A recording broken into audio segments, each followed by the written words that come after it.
presidency yìí lọ́wọ́ wa wọ́n gbọ́dọ̀ gbé kọjá wa wọ́n gbélé wa lọ́wọ́ èmi ní ẹ̀fẹ́ gbà.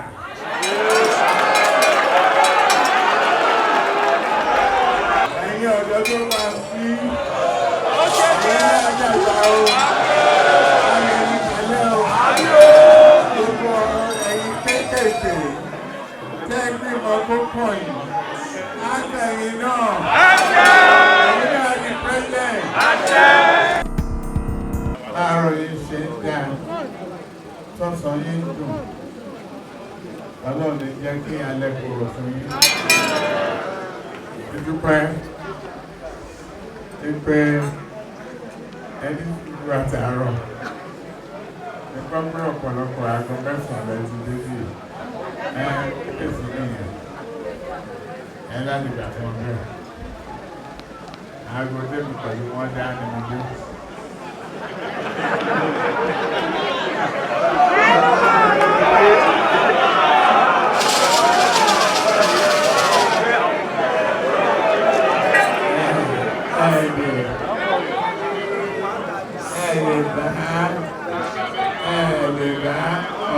Ṣáájú àṣẹ nìyẹn tó ìpọ̀dọ̀ tún fún yín. Ọdún dúpẹ́ lọ́pọ̀lọpọ̀ tó bá ní iye ọba tí máa bá ń bí nìyí.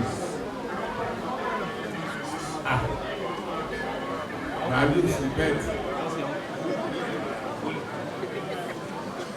Àwọn ọmọ yín náà á ṣoríire.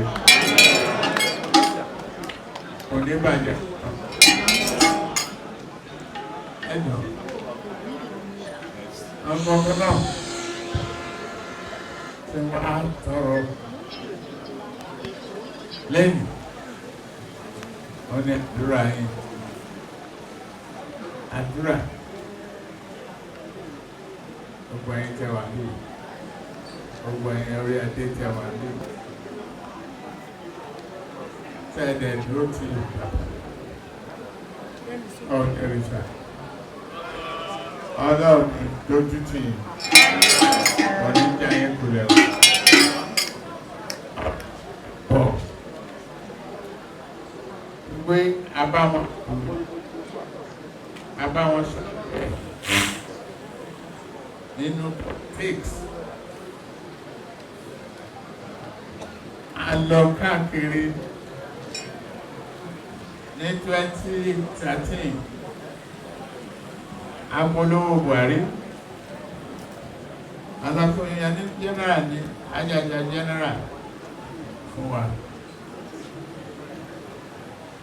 adúrótì ọdún 2015 ọwọlé adẹ̀dúrótì ní 2019 ọwọlé ẹtí constitution wí ní pé ọdún mẹ́jọ ọdún mẹ́rin tó bá ti ṣe méjì tó jẹ́ ọdún mẹ́jọ palẹ̀ mọ́. Káwọn míì náà bọ́ sílẹ̀. Ẹ̀yin lẹ́dẹ̀ máa ń sọ pé àpèmọ́ra ẹni àpẹẹlẹ nídìrí wọ́n gbé ilẹ̀ yìí sí ọmọ àti ó gbé ilẹ̀ ẹ má gbélẹ̀ o ẹgbẹ́ wa ni o.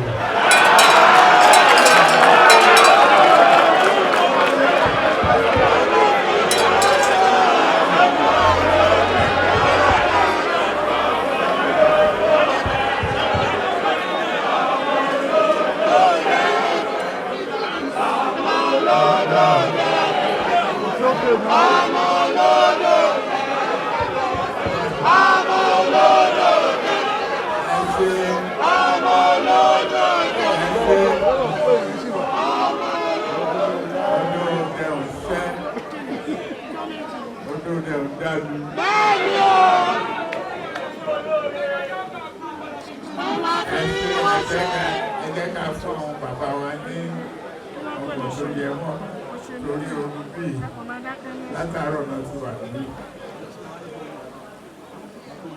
Ẹ̀mí sọ pé ọmọ gbélẹ̀ wọ́n gbé mi lé mi lọ́wọ́ ni.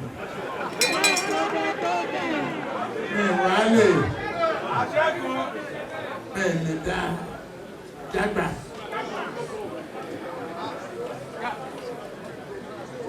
Ọ̀dọ̀ yín náà fúrú ẹ̀yin bàbá wa tẹ́ bá kún pọ̀ tẹ́ dúró pé ẹ̀dúró náà o má gbé kọjá mi olùgbàlà.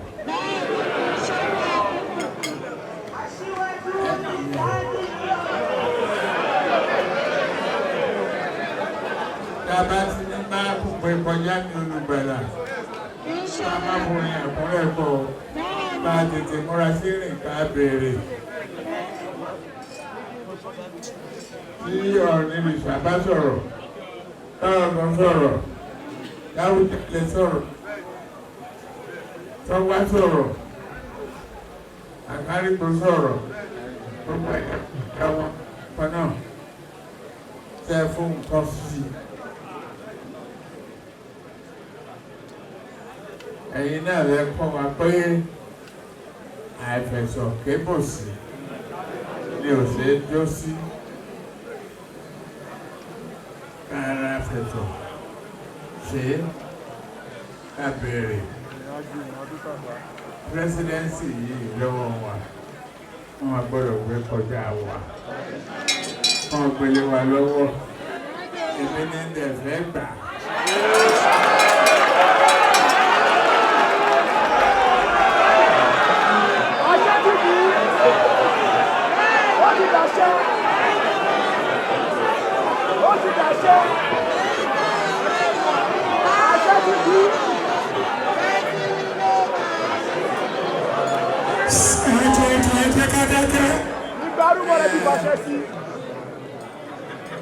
Kẹ ṣàánú mi, kẹ fún mi ládùúrà, kẹ fàṣẹ sí, kí n máa lọ, kó ti ṣe é ṣe, ìdílé mi lọ́wọ́, kábíyèsí, ojú òní kí ni o, ojú òní kí ni o, àbí yàgò, ẹ̀yin ọ̀dọ́ tó máa fi.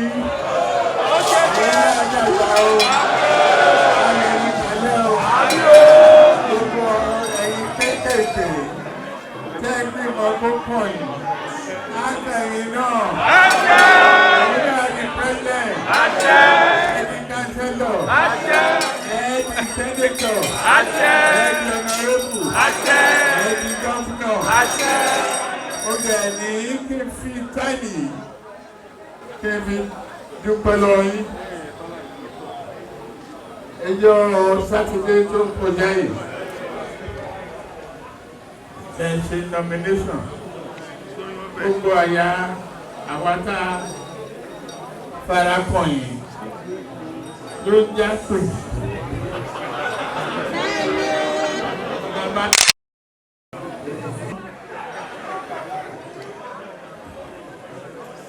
Ọ̀kẹ́rẹ́ mélòó lẹ wá pa? Aláàbí ọmọ pa. Máa lè ní sùúrù ni ẹ. Àwọn adúpẹ́ fún ẹ̀yin lọ́balọ́ba, ẹ̀yin olóyè. Tẹ́ ẹ dúró. Kilarigbo Live TV, ìkànnì amúlùdún àkọ́kọ́ tó ń gbé àṣà àti ìṣẹ̀lẹ̀ Yorùbá lárugẹ. Atagbantagba lóde tagbangba ló ti pápá tó ní kí lóní tagbangba ó ṣe. Àwọn gbàǹkọ́gbì alárinrin ètò ọ̀dọ́ wa ló sodo sí. Mo lè má lè sọ òyìnbó púpọ̀ but nínú Yorùbá tí mo ń sọ àwọn kan yọ Yorùbá ń bẹ̀.